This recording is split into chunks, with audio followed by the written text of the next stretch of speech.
It's so lovely to be here tonight. I'm so happy that all of you have joined us. So I would like to start with sharing my slides. I'm going to do that right now. So Prodders and Strors, just give me a moment and we'll get underway.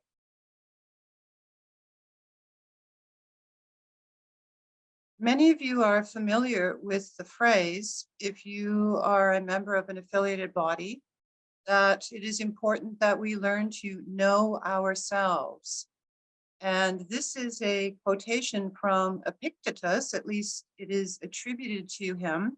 He was a Stoic philosopher who really was influential for Marcus Aurelius. And his short quote goes like this: if you wish to know yourself, you must learn to read your dreams. So this is an apt beginning for this evening. And if you are interested in this philosopher and in Stoicism, you can read more of his pithy sayings and some of his writings through this translation. It's by Sam Tarode under the publisher Ancient Renewal. And that will be later on. Karen will post that in the chat for you to download and for you to look at. So it's called The Manual. That's a translation, A Philosopher's Guide to Life. And I know those of you interested in Stoicism would like to probably read more about the sayings of Epictetus. So let us begin. Tonight, we will start with a brief introduction, followed by the science. So we'll start with sleep and the brain, the various stages of sleep and how dreaming is important in that in the stages, sleep hygiene, remembering dreams, and then we will transition to art. In fact, there will be images throughout the presentation, and I know you will find some of them quite inspiring. Some art having to do with dreams really illustrates wish fulfillment fantasies. Other art really is a mirror of the unconscious because dreams are actually depicted in the painting. And visionary art, of course, is the next step. Once we go beyond the psychological aspects, we look at the more visionary aspects. And that leads into mysticism. We will be discussing psychic dreams and premonitions.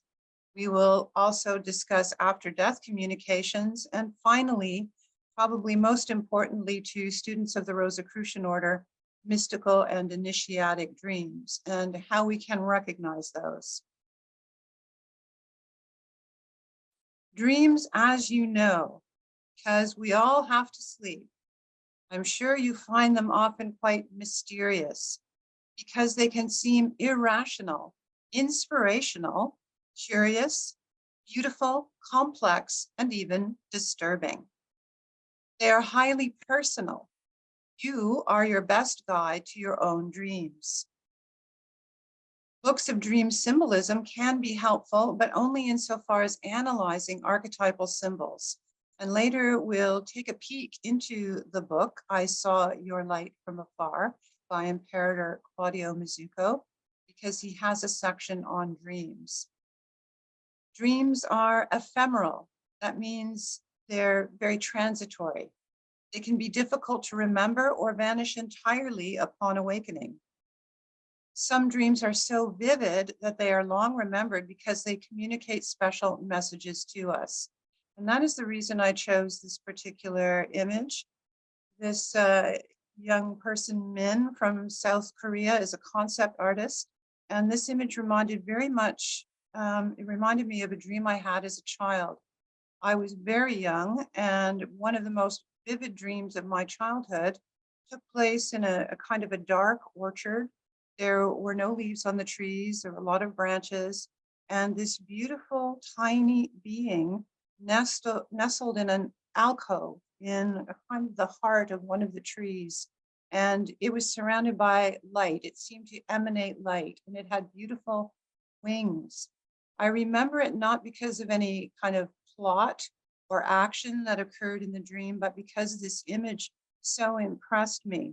And as I matured, I came to understand that it was likely a message from my inner self, that it was a kind of representation of my inner self.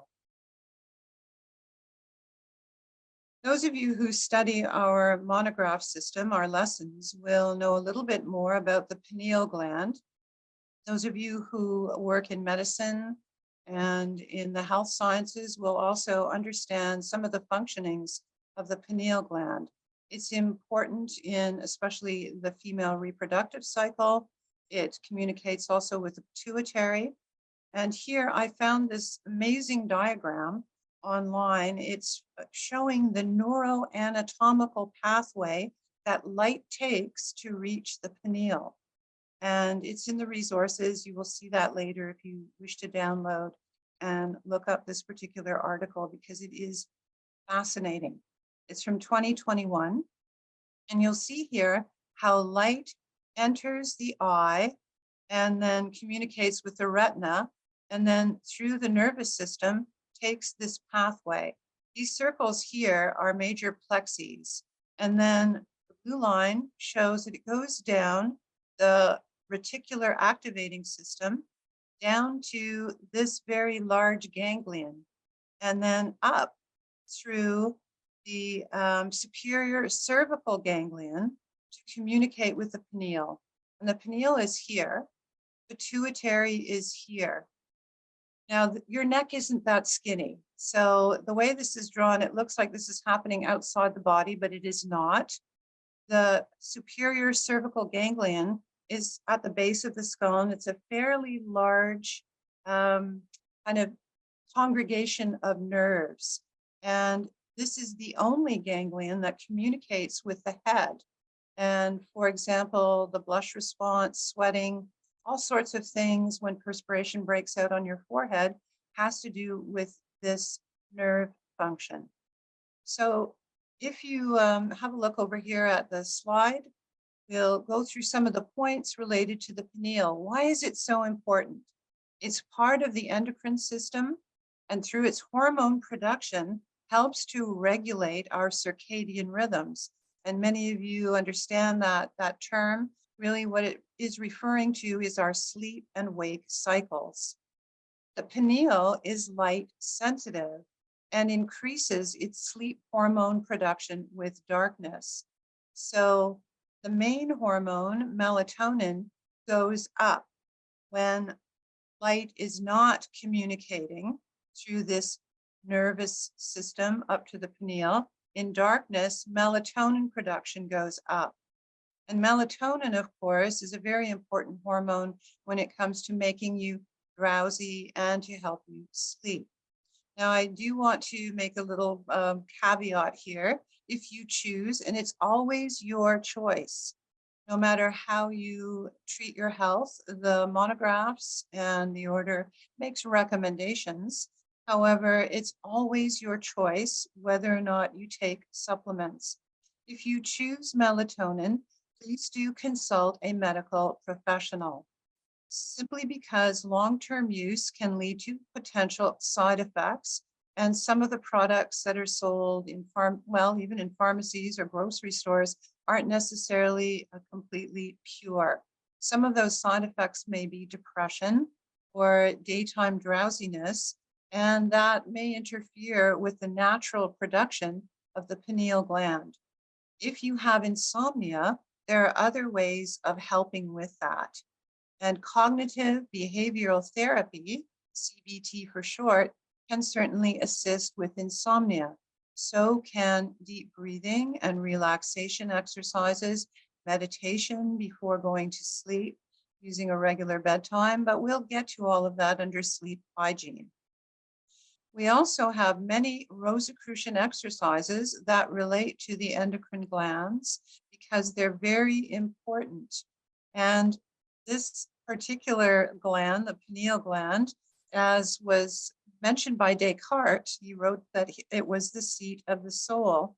And we talk about it in our order as a kind of communication. It's the way in which we receive information from the cosmic.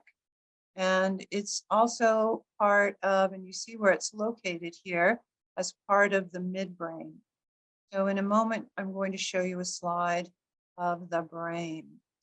And the RAS, which is a short form for the reticular activating system, is here in the brain stem. And it also communicates with the midbrain because the RAS, the reticular activating system, is what governs waking, arousal, and sleep. And you see here that there are arrows going to the cerebral cortex, also communicating with visual impulses. So when you're awake and aware and you're driving, let's say, and you see a red light as you approach the intersection, you receive these visual impulses, and the higher functions here in the frontal lobes are telling you, I'd better step on the brake, because at least in North America, we try to obey traffic signals. And here we have other radiations to the cortex, even to the back of the brain. And you'll see here that auditory impulses also are affecting the reticular activating system. Your brain is always, if it's normal and is functioning in a healthy manner, even when you're asleep, and even in light unconsciousness, the brain is awake and aware in a sense. The brain is always integrated. Some people talk about the tripartite brain, the brain stem, the reptilian brain, the midbrain, and of course the cortex and the higher brain functions, but it really is an amazingly complex integrated system.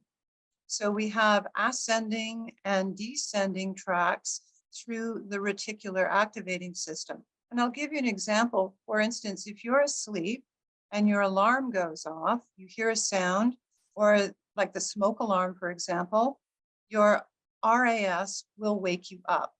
We'll send signals here, time to wake up, better wake up, there might be an emergency. Also, my husband, when he falls asleep with the television on, and I know some of you probably do that, you are relaxing, you're sitting in front of the TV and it's fairly loud and you're sleeping and you seem not to hear what volume is doing, but as soon as someone shuts it off, you suddenly wake up. So the brain is really quite amazing in this way. Now, the brain, of course, because of its fascinating neuronal structure, is also a biochemical and electrical brain. And it reminds me of that wonderful phrase from Walt Whitman, I sing the body electric. And here we have examples of EEG recordings, as now we're going to talk about various stages of sleep. These have been named, not necessarily arbitrarily, but anyone who reads EEG recordings quite familiar with basically what these look like. Now, this isn't a real recording, it's an illustration. You see the time function here over 20 seconds. When you're awake and alert and aware, and that is, you know that you're awake and aware, you're having this kind of activity. These are called beta waves. As you close your eyes, if you were to close your eyes now, you would go into an alpha rhythm. Just by shutting down that sensory information, alpha starts. And if I slow down my voice and modulated it further, alpha might even transition into theta, into sleep. So alpha, really, you can be awake and just have your eyes closed. And in stage 1 of sleep, as you're drowsy and you begin to fall asleep, you will also transition into theta. Notice the NREM short form. That means non-rapid eye movements, or non-REM. In stage 2, theta, you'll see something really interesting here. These are called sleep spindles. And when I first saw them, I thought, oh my gosh, something's wrong with my brain if I'm exhibiting sleep spindles. But actually, the opposite. Sleep spindles are the sign of a healthy brain, because in stage 2, we're doing processing. Remember that all your brain is still active, even while you're sleeping and resting. And even though there's no rapid eye movement, the brain is integrating and assimilating. And sleep spindles, although they're not fully understood, are actually a good sign. And the K complexes refer to the deeper troughs and the higher peaks. What's also interesting about sleep spindles is that as we become older, in fact, quite elderly, these do not occur, and certainly not as often. Other types of illnesses like Parkinsonism and Alzheimer's, also sleep spindles are not as noticeable in the EEG. As we deepen our sleep, as we become more and more relaxed, we go into a delta rhythm in the brain. And you'll see here as the peaks and the troughs get larger and larger, this person would be falling more deeply asleep. Also the non-REM state. In REM, or rapid eye movement, that's associated more with vivid dreaming, you'll notice that the wavelength looks very interesting. REM has its own designation, and it looks a little bit like it's between being awake and in the alpha state.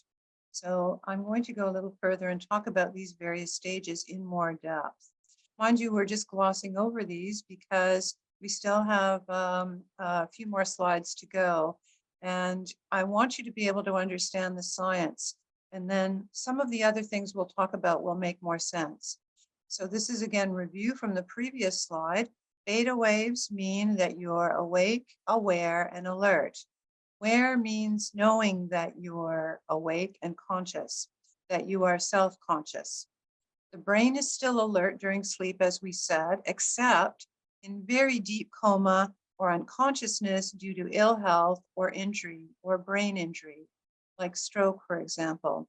Although certainly there are fMRI studies that show that people even in coma might be able to respond to auditory stimuli. But if the brain is deteriorating, as in some other illnesses or injury, then it's not possible. And of course, in some countries, brain death is when the heart is still able to beat and we can still breathe. And that's governed again by the brain stem. The higher functions might not be there, that which we associate with personhood. And that's one of the standards that is a standard of measurement in hospitals today. The alpha state, the borderline state, means that we are relaxed and drowsy. Our eyes are closed, although we might still be awake. Though we do talk about this as stage 1. The borderline state is very useful. It's very useful to us because this transition between awareness and light sleep, as the heart rate slows and temperature decreases, gives us an opportunity to communicate with the subconscious.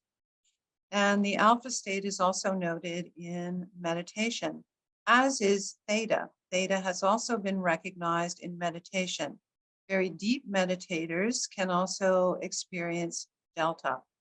So stage 2 sleep happens as the body relaxes more deeply. Sleep spindles occur, and as we said, these are related to integration, so memory and learning processing, which is very important to us. Also non-REM and the longest phase. Now, that isn't to say that we don't have imagery or dreaming, but it is less likely that we'll remember some of that in these other stages of sleep. Delta means that we are deeply asleep, and it might be harder to wake up a person who's experiencing delta. It's a deep sleep. We call it stage 3. Sleep deepens further. And what's most important about stage 3, healing takes place, also non-REM. REM sleep corresponds to the dream state and vivid enough dreaming that upon awakening, we could remember. Alpha has also been detected during REM and vivid dreaming, 6 to 8 times per night, because we transition through this whole cycle several times. And in REM sleep, heart rate will pick up and breathing also will increase. However, muscles are immobilized, although, as my husband, the neurologist, explained to me, twitches can occur. A full cycle, and it depends on the person and also the circumstances, how much sleep they've had in the past, or if they're stressed. Cycles are roughly between 90 to 120 minutes. So an hour and a half to 2 hours in length until they repeat themselves. So here's an illustration from Healthline, and I found it particularly useful because it goes over these stages of sleep. So non-REM in stage 1 is falling asleep. And as you begin to relax, it lasts just a few minutes for most people, unless you have insomnia. So stage 2 is light sleep, heartbeat and breathing slow down further. No eye movements, body temperature drops, brain produces sleep spindles, lasts about 25 minutes. Then stage 3, it's called slow wave sleep. It's the deepest sleep state. Heartbeat and breathing are at their slowest rate. No eye movements, body is fully relaxed.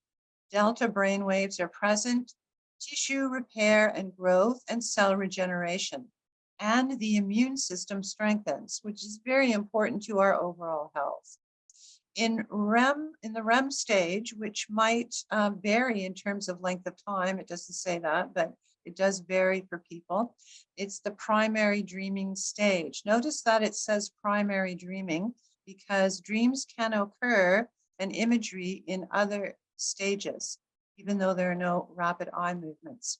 In REM, the eye movements become rapid, breathing heart rate increases, limb muscles become temporarily paralyzed. And we'll be talking about paralysis in just a few minutes because everybody goes through this.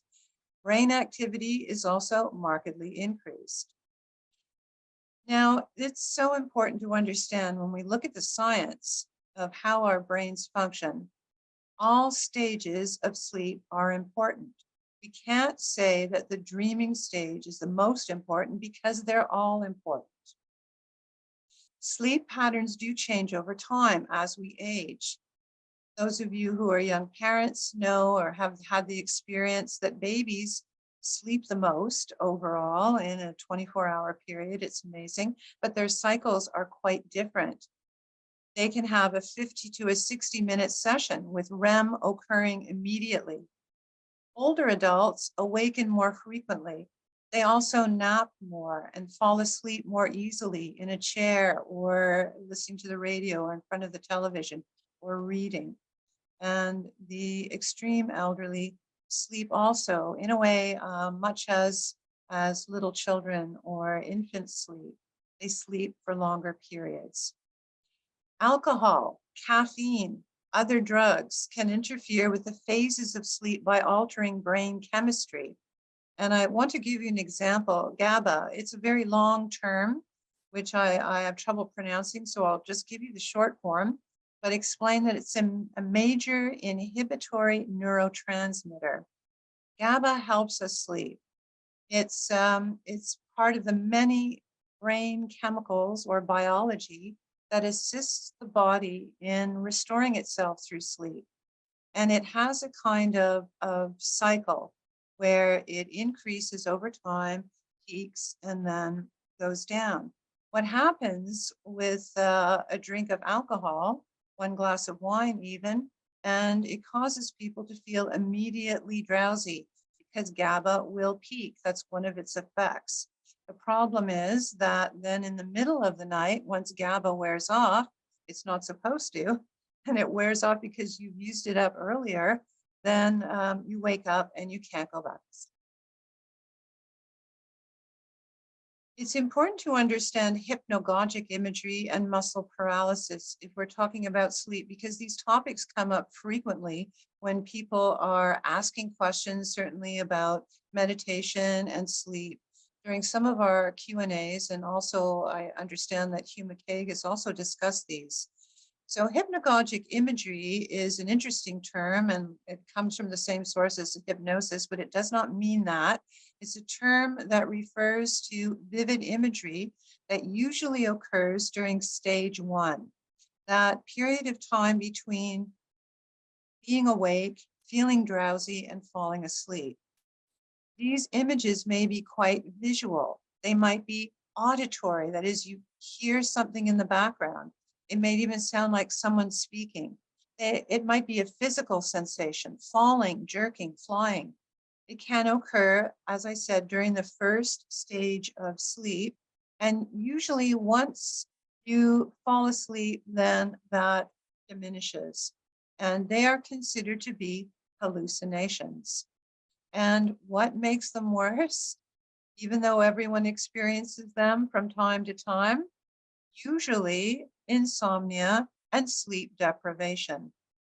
People who work shifts also have a disruptive sleep cycle and have to work on that, especially by keeping the room dark during the day to mimic that cycle. Our circadian rhythm depends on that. People with Parkinson's disease, depression and mood disorders, anxiety, substance use, some medications, and sleep disorders like narcolepsy can make hypnagogic imagery worse. Muscle paralysis is normal and natural, and it occurs during REM sleep or the dreaming phase because we need to be protected so that we do not act out our dreams. Those who sleepwalk will do that during usually, they say, stage 2 sleep, and it's considered a sleep disorder. It's more common in children and young adolescents than in adults.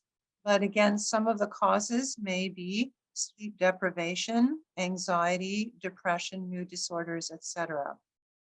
But normally, it's a biochemical response in the brain that immobilizes you so that you are not acting out your dream scenario. Because it's a biochemical mechanism, sometimes it occurs during non-dreaming when we wake up, and that is deeply disturbing for people who've experienced sleep paralysis. They're awake, but they can't seem to move. The more the person stresses and becomes anxious, the more difficult it is to move.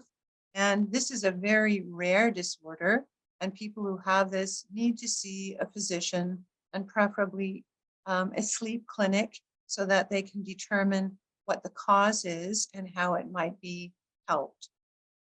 Some of the causes of muscle paralysis upon awakening include sleep deprivation, psychological stress, and dysfunction, perhaps even related to genetics and lack of REM sleep.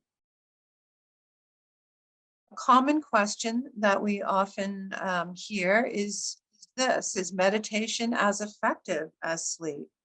And this is the current volume of the Rose Quad Journal, which was launched this week.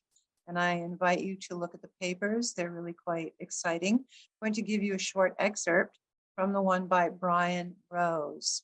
This paper is about detecting bioluminescence and biophotons. And this is what he found in his research about meditation.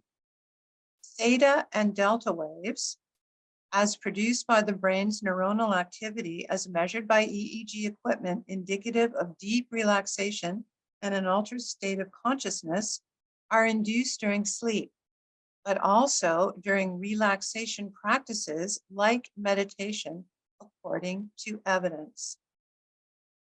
Certainly, the science shows that yes, meditation is effective in reducing emotional distress, and also it's a healthy way of helping us to avoid free radical damage. And there are further studies in this particular paper that also look at that, because biophotons are actually released as part of the oxidative stress process in the body. These are so faint that we cannot detect them with the human eye, but it happens as a kind of biochemical reaction. And it's fascinating to read Brian Rose's paper. So I do ask you to take a look at that when you have a chance. What is also important about meditation is that it's very effective for good sleep hygiene and getting a better rest at night. So here's a list of some of the things that we can do to improve our sleep. Set a regular bedtime, and not only going to bed at the same time every night if possible, but also a regular awakening. Some of you will find that you wake up a few minutes before your alarm goes off, but you set the alarm anyway because you want to make sure that you don't sleep through it. And if you do sleep through the alarm, you can tell your subconscious not to do that, to make sure that you awaken when you hear it. But for those of us who do wake up at a certain time every morning, practically to the minute, that again is the R complex. And that is extremely helpful for setting your internal clock. You have an internal clock. It seems as though we also know what the stars are doing overhead. There is this kind of entrainment with the movement of the earth. That's why jet lag happens to people when they change time zones. Your circadian rhythms are thrown off. A regular bedtime and awakening really helps. When you travel, it's good to adjust to the new time zone as quickly as possible. It's the same when we transition from daylight savings time, either back and forth in the spring, forward in the spring, back in the fall. Very important is a healthy diet, clean water, doing the special exercises that we do with charging the water as Rosicrucians. Exercise, as long as you're not overdoing it. And of course, fresh air, hopefully on a daily basis if possible. Avoid eating a heavy meal late at night. That can lead to acid reflux, which can also damage the esophagus. It's not a healthy thing, but you'll wake up and it's not a good practice. I know it's unavoidable for some people because of their work schedules, and we understand that. Lowering the lights and activity before sleep, reducing screen time at least an hour before bed is very helpful. It's good to read inspiring literature followed by a period of meditation. Contemplation, which is an adjunct to meditation, is a way of reviewing the day and also planning the day ahead, but not to the point of stressing about it or ruminating. Ruminating is going over and over the same thoughts, which can lead to, of course, insomnia and wakefulness. Remember, you've done this before, you've got this, you've gone through the day, you can live another day. And being in the moment and mindful of that is extremely helpful. Deep breathing with long, slow exhalations to quiet the nervous system is something that we practice regularly in the Wednesday teleconferences. And I know that many of you are practicing that, and it's very helpful. So fratres and sorors and friends, so glad you're here. I know some of you have further questions like this one. What is lucid dreaming? Lucid dreaming has a special definition. It's defined as taking conscious control of our dream state while being aware that we are dreaming. It takes practice, but you can achieve this through the power of intention and suggestion. In our early monographs, we talk a great deal about the power of suggestion, and there are exercises. We're going to do a few of these, particularly at the end of this teleconference. So first of all, if you want to have more lucid dreams, that is that while you're dreaming, you know you're dreaming, you can command the subconscious during stage 1, in that drowsy period between being awake and being asleep. And you can speak to your subconscious to prompt you to recognize that you are dreaming. It helps if you tell yourself that you want to see a certain symbol, let's say a fish or a cat in your dream, or perhaps you're riding a horse in your dream.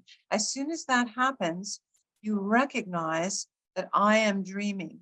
And from that point, you can take some kind of control over the dream scenario. So seeing the symbol will remind you your dream isn't real. You can now manipulate the dream state.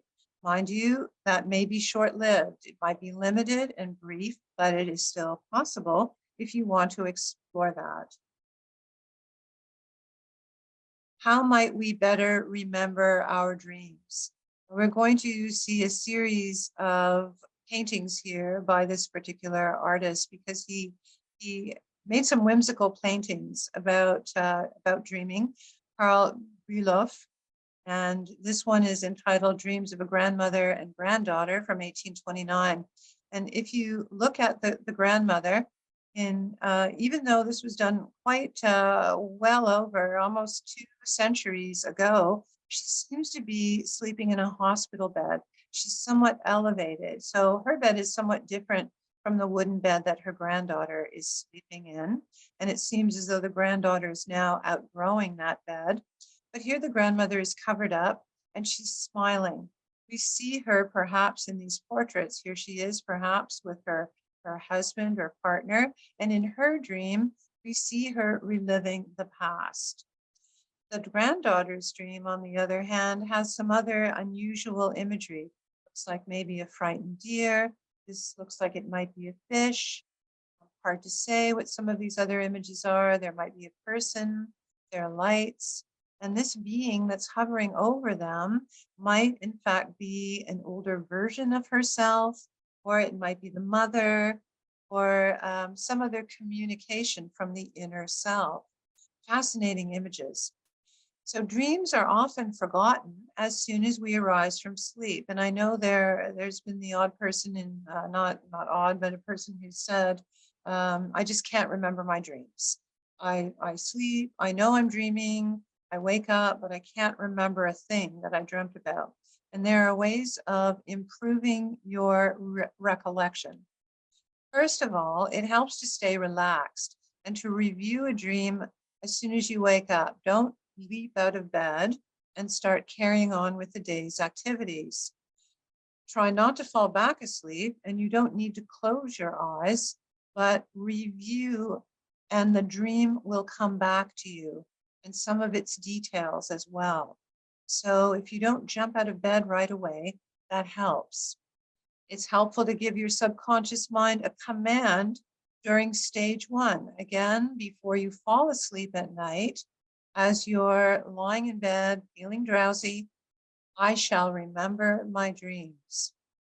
Subconscious, I shall remember my dreams. Many people have created a successful dream journal. And I know that Lee Irwin, who was in a previous symposium, spoke at length about his journals, his dream experiences, how profound they were and how they changed over time. And he kept them since he was a young person. Now, if you keep a journal and when you wake up and the details are vivid, it helps to write them down, because later you'll look it over and you'll say, wow, I remembered a lot more than I thought I did, or than I do now that a day has passed, or even several days. So you can see with this record how your dreams have changed, how there might be messages there, and even over time, you will understand them better. Keeping such records helps us to understand our fears, the things that most disturb us, our deepest desires, and also our highest aspirations. According to the monographs, there are 3 types of dreams: those that are physically induced by our environment. If you're sleeping beside someone who snores, you may incorporate that sound into your dream. It might be the purring of a cat, or maybe it's an engine running, even though it's a person snoring in the same environment. If the temperature changes, You may incorporate that or other sensations. If the sheets are wrapped too tightly around the body, perhaps you are feeling constrained. Psychologically induced dreams are usually about our emotions, our perceived stress, our stress level, our processing of life experiences, of memories, and also most of this material then arises as unconscious content that we haven't processed or things even that we'd forgotten that happened a long time ago. And people in our lives and relationships, we might dream about people that we haven't thought of in many years, and they suddenly are part of the dream scenario. Most interesting though, mystical and cosmic dreams are really often paranormal messages. You can have psychic experiences in the dream state. Some dreams, for those of us who are interested in mysticism, are also initiatic, and others are quite profound.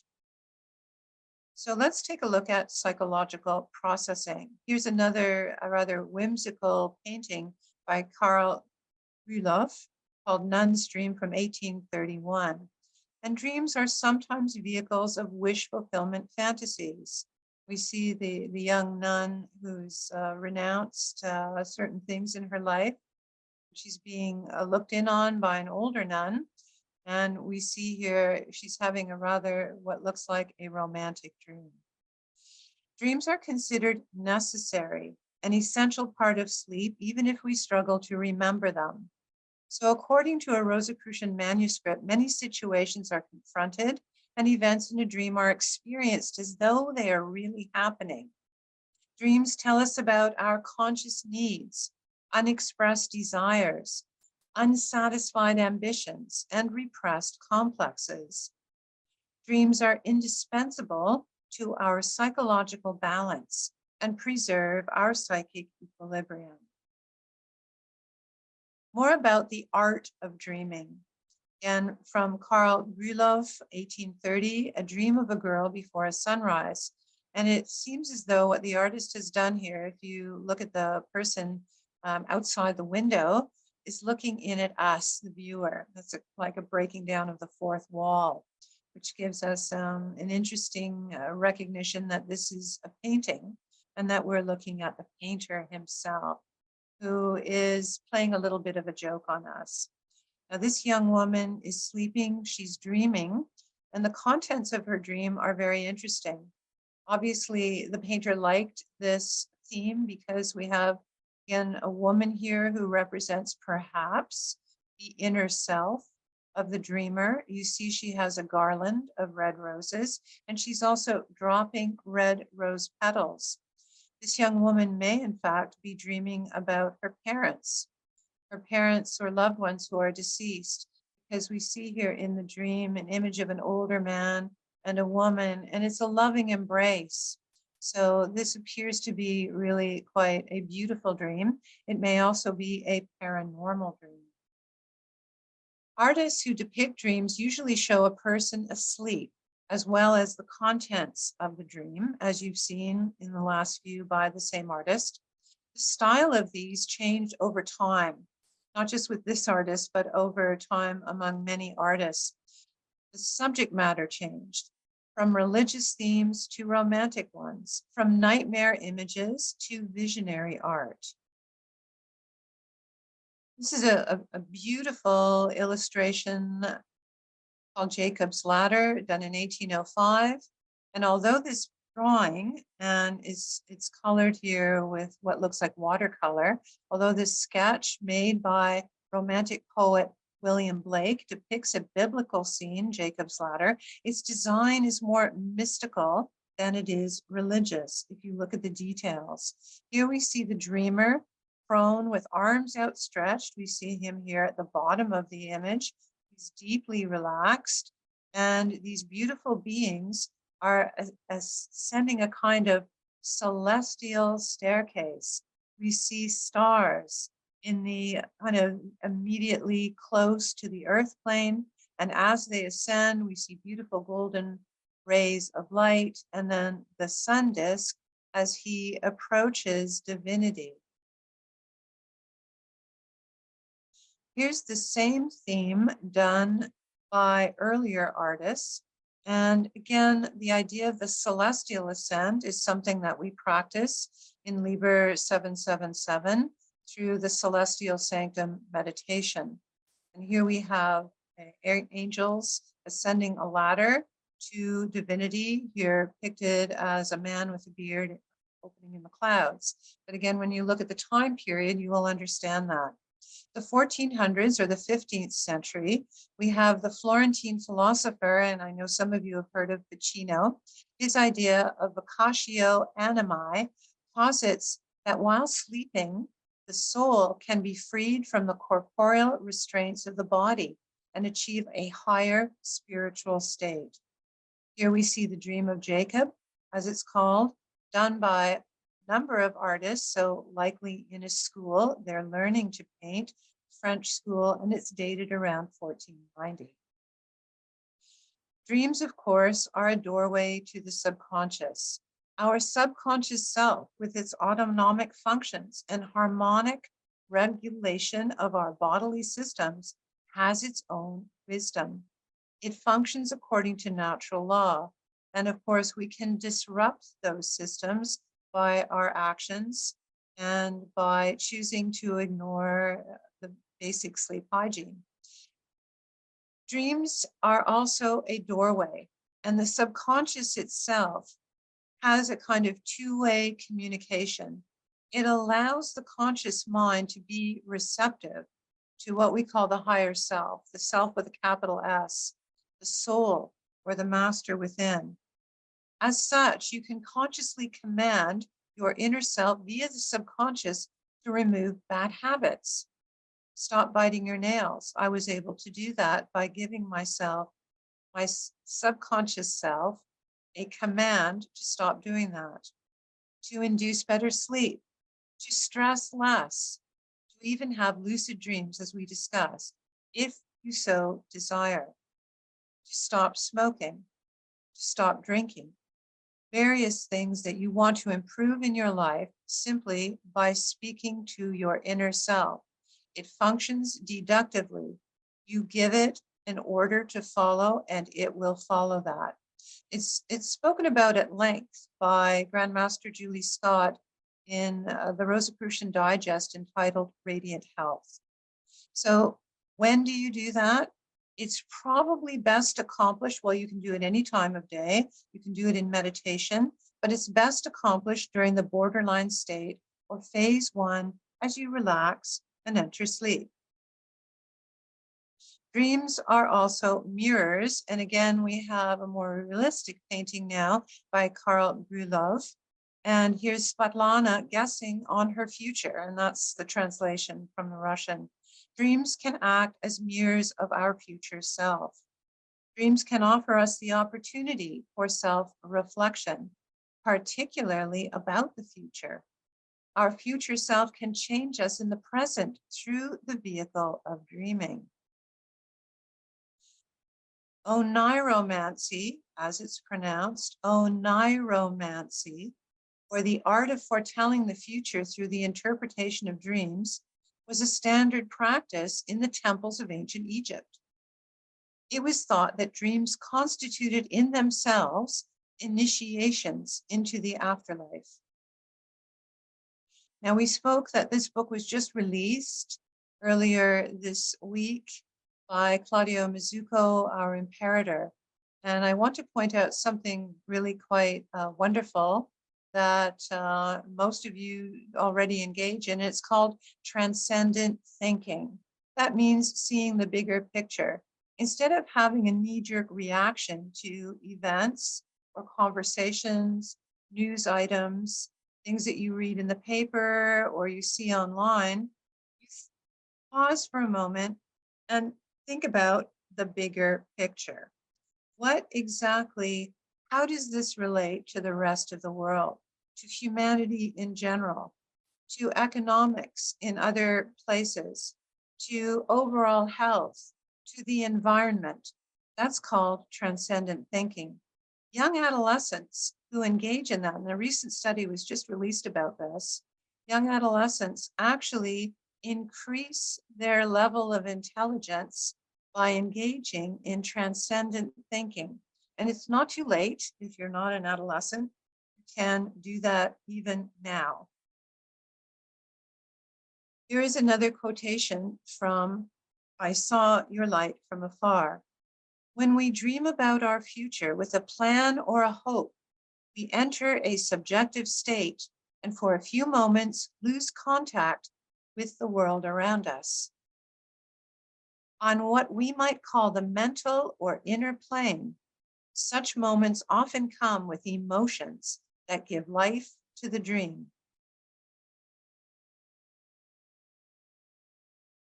And a few more quotes from that chapter was a discourse that he wrote when he was Grand Master of the Italian Grand Lodge from I Saw Your Light from Afar. Dreaming, one of the means by which our subconscious speaks to us, utilizes a symbolic language that requires some experience to understand.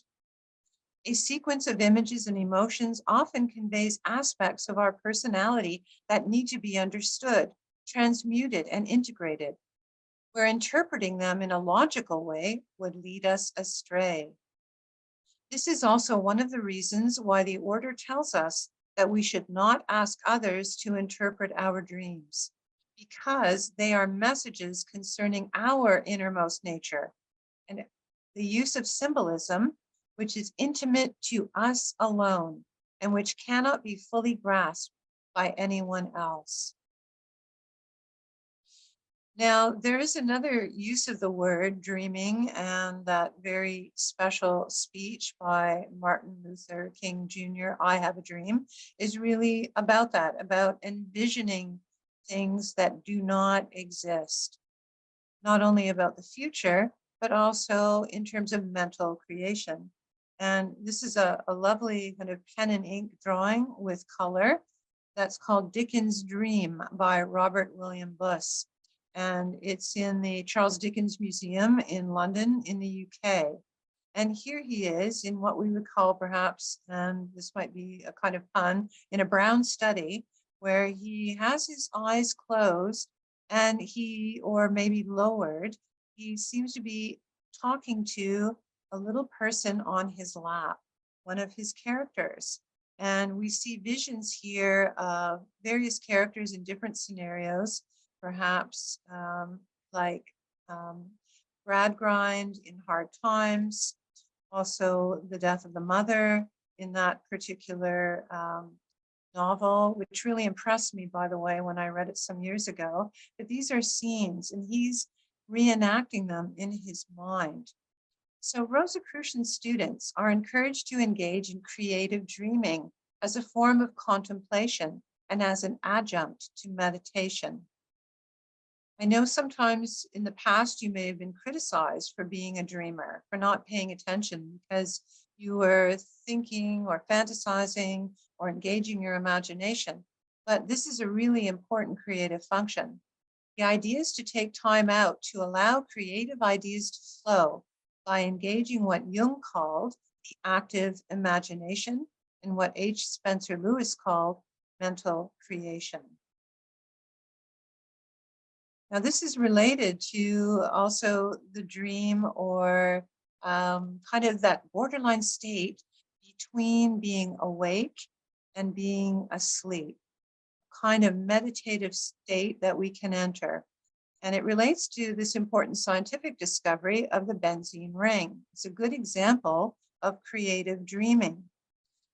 German chemist August Kekulé, and that's his photo on the right, visualized the ring structure of benzene in 1865 while dozing and seeing molecules dance into the shape of the Ouroboros, the snake biting its tail.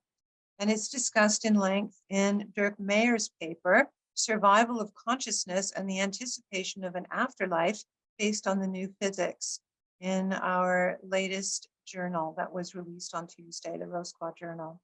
And that is in the chat and also in the resources. So probably about now, Karen can post the resources so that you can download them if you have to go soon. But I have just a few more slides, about 5 left, and then we'll have a brief meditation. I've talked before about Hans Berger, and here is a photograph of him lecturing at the University of Jena. It's pronounced Jena in German, during the 1920s. And this is from a 2001 paper that was published in Perspectives in Biology and Medicine. And it was entitled From Psychic Energy to the EEG. During his lifetime, sadly, he was not recognized for his contribution, but he is certainly recognized now, because reading EEGs is fundamental to understanding the sleep cycle. It's also very important about seeing whether people are in coma, whether they're experiencing seizures, and continuous EEG monitoring in the ICU is essential, because a person in coma, you can't tell if they're having a seizure unless you're reading their EEG. So this is Hans Berger's life, which is also quite interesting. At 19, he joined the cavalry and had an experience that changed his life. Cavalry are mounted soldiers. He wanted to be an astronomer. He was always interested in science. And this happened to him one day, one early morning. He fell from his horse and was barely missed by a charging team of horses pulling an artillery cart. Now, these weren't ponies. These are, you have to picture large dray workhorses with a very heavy wooden cart containing perhaps cannon and munitions. And he was so fortunate, he just barely escaped that, but it gave him a great shock. At the same time, his sister, many kilometers away, awoke with a terrible foreboding and insisted that their father telegraph him. Hans was surprised. He'd never gotten a telegram before and speculated that there had been a telepathic connection between himself and his sister caused by his extreme emotions. And he spent kind of his spare time when he wasn't lecturing. And I know some of his students said he was a rather dull lecturer. He always gave the same lecture over and over, but he was really had a very active inner life and very interested in discovering what he thought was psychic energy. And he was the person, although EEG had been understood that the brain had electrical activity, he did record the first human EEG alpha and beta waves in 1924. And of course, it took him about 5 years before he published his findings, because people scoffed at that. Psychic energy, what? No. Of course, you know, early 20th century, we're making amazing scientific advances, but people did not consider this to be one of them. And he devoted his life to investigating electrical activity of the brain and was never adequately recognized. So this brings us to the final section, where we're talking about dreams, premonitions, and the collective unconscious, and then mystical dreams. A good example, of course, and many of you recall the traumatic events of 9/11 in 2001.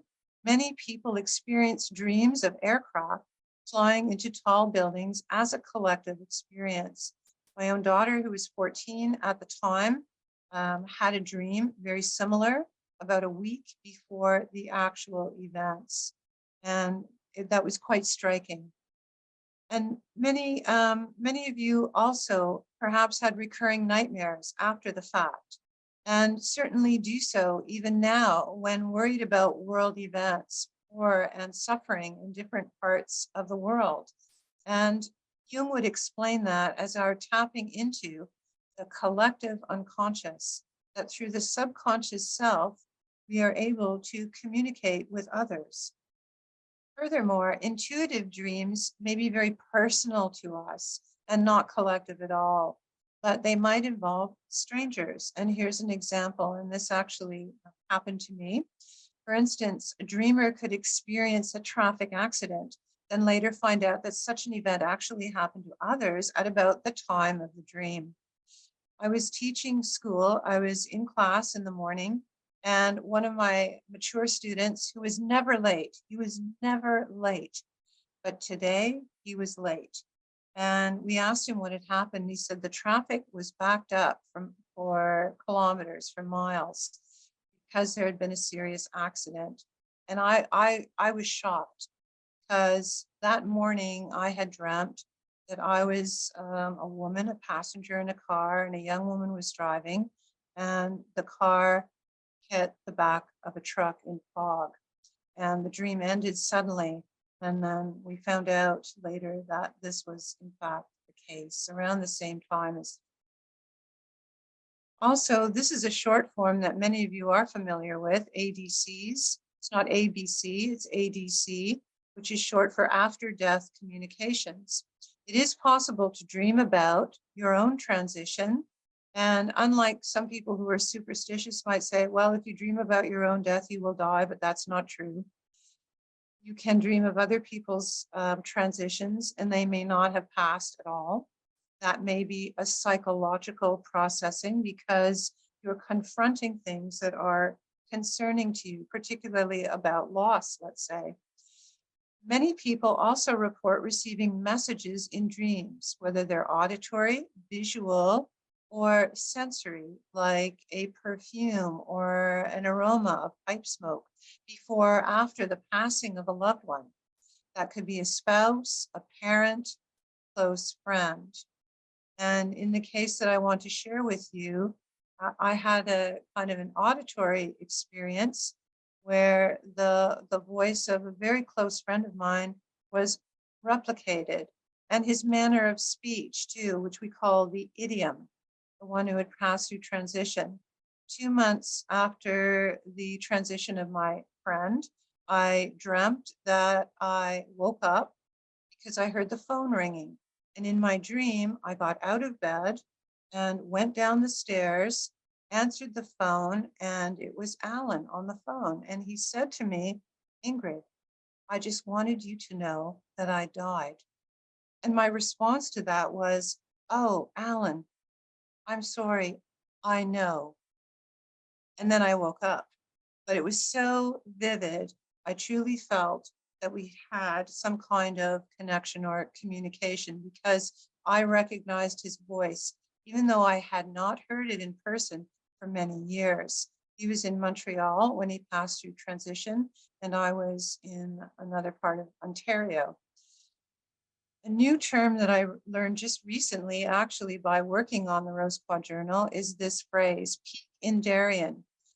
Darien refers to visions or communications from deceased persons not known to be dead or transitioned by the living. Some of these may occur in dreams.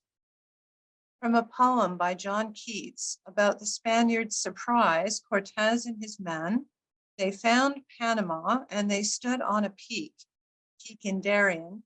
They expected to see China because that's what they were looking for, but instead they were shocked because they just crossed the Atlantic and they saw the Pacific Ocean spread out before them.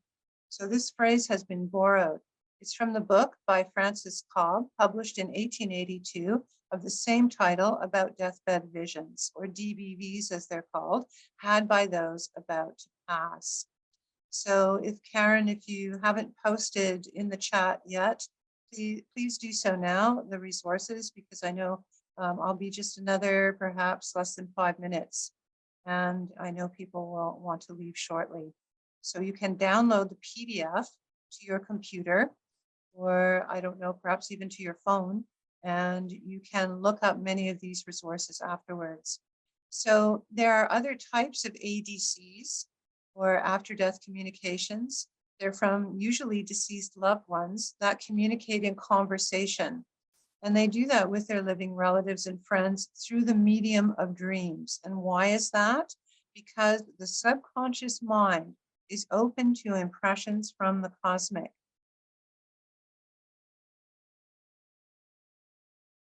Now, about mystical dreams. A Rosicrucian discourse has the title, Dreams, Messengers of the Unconscious. Such messages may simply involve emotions or impressions rather than explicit details, but have a mystical quality. Dreams offer us opportunities for our own spiritual evolution, that is, a higher understanding of ourselves, our connection to others, and our progress on the path toward enlightenment. By analyzing our own dreams, we can receive important guidance from the inner self, things that we need to change, to be aware of, and how to be of greater service in the world and to others. Those people might be close to us, or maybe they might be strangers. Upon retiring at night, our monographs ask us to do this. Ask your inner self for guidance, and also allow yourself to be of service to others by offering yourself as a vehicle of light, life, and love to all while you sleep. And if your intentions are pure, your request will be answered. From a Rosicrucian manuscript, when we are asleep, we are, of course, in a state of projection, which is discussed in detail in the 7th degree of our studies. This state, while involuntary and for the most part uncontrolled, can be especially useful in aiding the cosmic masters. For this reason, you should always meditate briefly before falling asleep, asking them to use your psychic being while you sleep. In your aspirations, if they are truly pure, your offer will be accepted, and you will know that your petition has been heard when you awake and recollect various mystical dreams.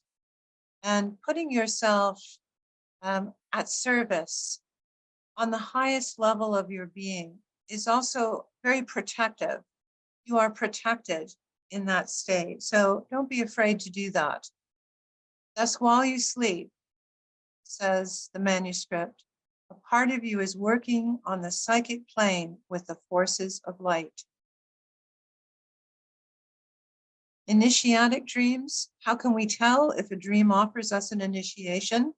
Well, H. Spencer Lewis wrote that initiation can take place during dreams, especially as we advance through the higher degrees.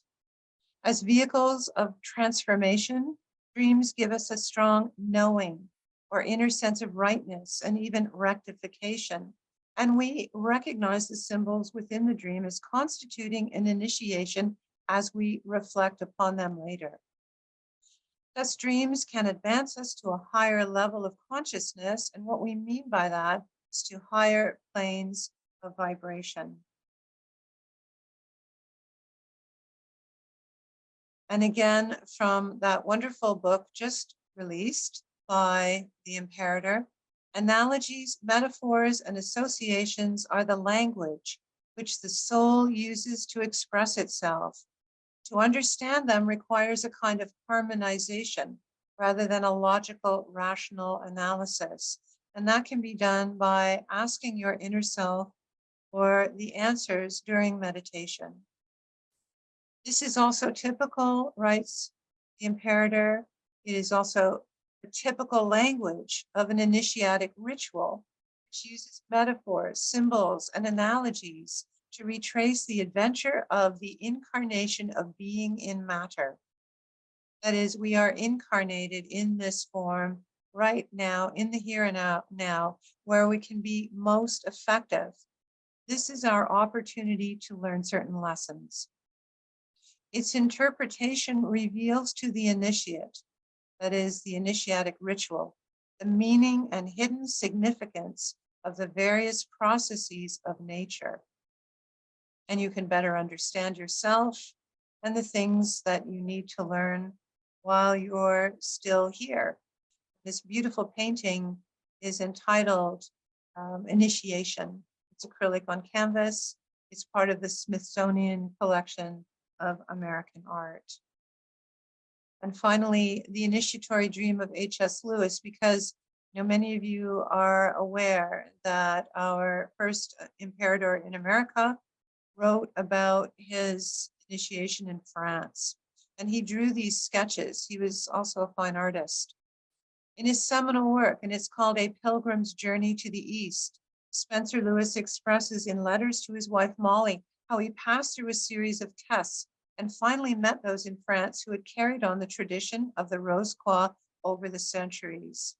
He'd been searching for the Rosicrucians, and at that time there wasn't a lot of information available.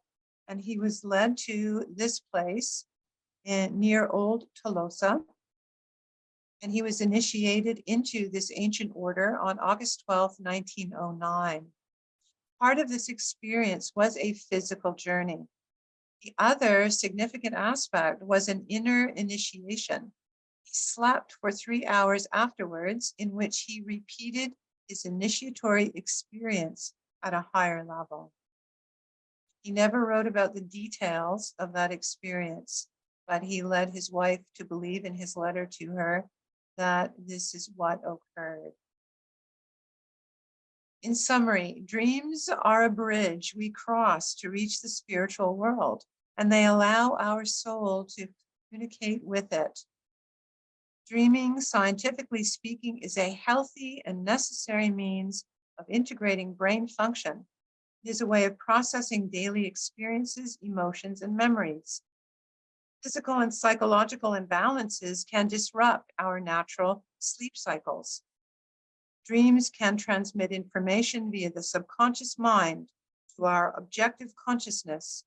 We can also offer commands to the subconscious. Dream information may have a psychic, mystical, and even numinous quality. So now we will have a very brief meditation in the minute or so that we have left. And we are going to speak to our subconscious mind. So fratres and sorores, please, if you're sitting up, separate your feet, place your hands flat, palms down in your lap, close your eyes. And as you exhale, relax more deeply. As you inhale, feel more awake and alert, even though your eyes are closed. On the next exhalation, relax even more profoundly.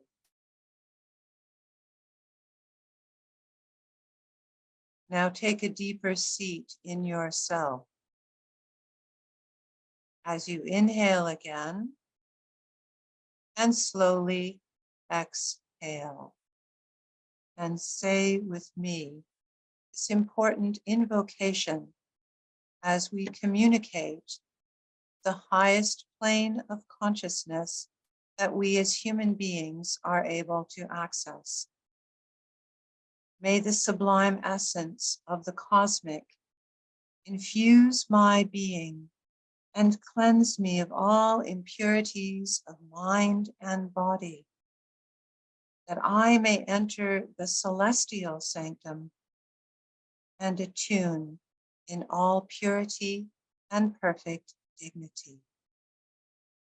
So mote it be. Now, while you are in this state, fratres and sorores, the subconscious mind, your inner self, is listening. Subconscious, please give me a deep and restful sleep tonight.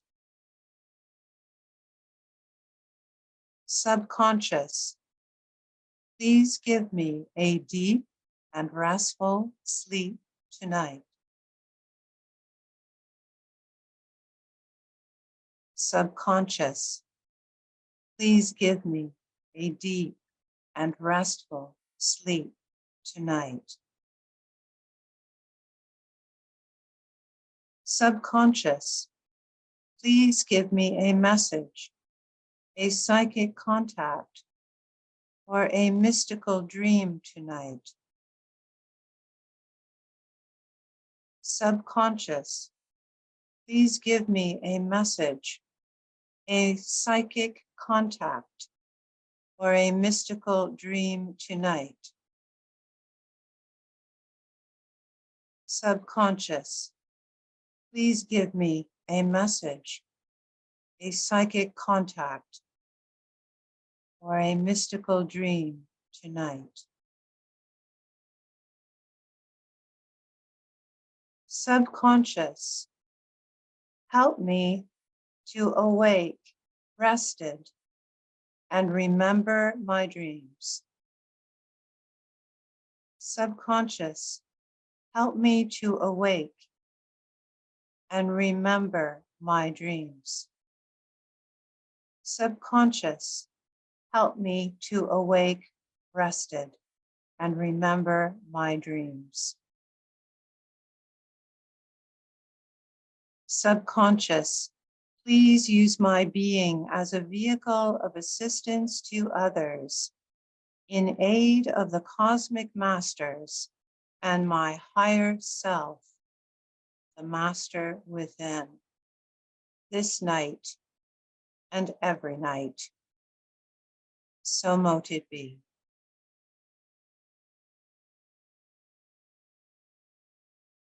Now, frauders and sorors, you may open your eyes, and thank you again for staying this evening. It was a pleasure to have you with us, and I wish you pleasant dreams and a very good night.